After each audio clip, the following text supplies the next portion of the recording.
Amici sportivi appassionati di calcio giovanile, ben trovati al campo della Fincantieri per questa gara valida per la 14ª giornata del campionato regionale allievi under 16 girone B. Si affrontano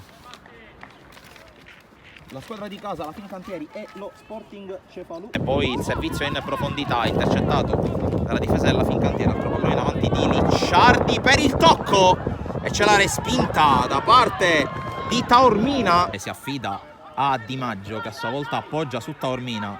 Taormina con il controllo non perfetto regala la palla a Cotugno, che realizza la rete dell'1-0. L'1-0 da parte dello Sporting Cefalù con la rete realizzata da Cotugno, un fulmine a ciel sereno. C'è il fischio, parte Scafidi a giro, Scavo in qualche modo e poi riesce ad allontanare la difesa dello Sporting con Giallombardo. Vediamo la battuta da parte di Di Maggio. Tutti in area di rigore. Di Maggio fa spiovere il pallone, colpo di testa da parte di Mazzola che si perde fuori, occasionissima alla battuta. Pallone che ancora una volta arriva appena fuori dall'area di rigore, lo recupera Piazza, il servizio per Di Bernardo. Di Bernardo, Scavo si esibisce in una grande parata. Doncor, converge Doncor, evita un avversario, tiene il pallone, evita altri due giocatori avversari, poi Scafidi al tiro!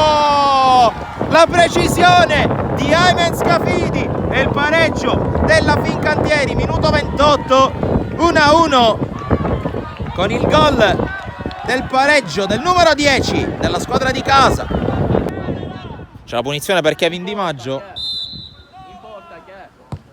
La battuta di Di Maggio, Scavo in qualche modo e poi Di Bernardo per il vantaggio della Fincantieri. 31 sul cronometro, la traiettoria beffarda di Kevin Di Maggio regala il gol a Di Bernardo.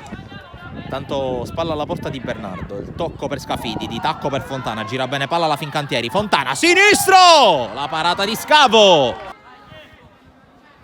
Palla che arriva nel cuore dell'area di rigore, la prolunga Di Bernardo, arriva sul secondo palo Piazza che la rimette al centro e allontana Giallombardo.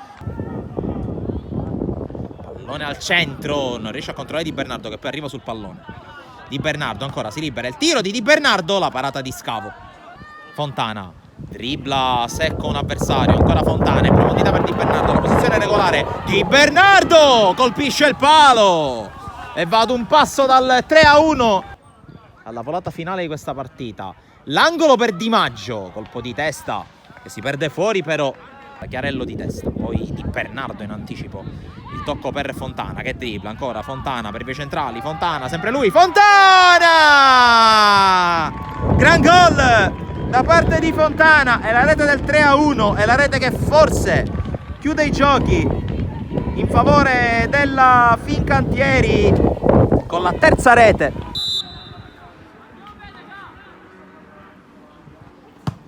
La battuta verso Taormina che smanaccia con ottima scelta di tempo. Poi attenzione a questo tentativo che finisce sulla traversa. Prolunga Di Bernardo dalle parti di Randazzo. Cirlincione mette fuori per il direttore di gara, però basta così. Finisce la partita e finisce con il successo della Fincantieri sullo Sporting Cefalù per 3-1.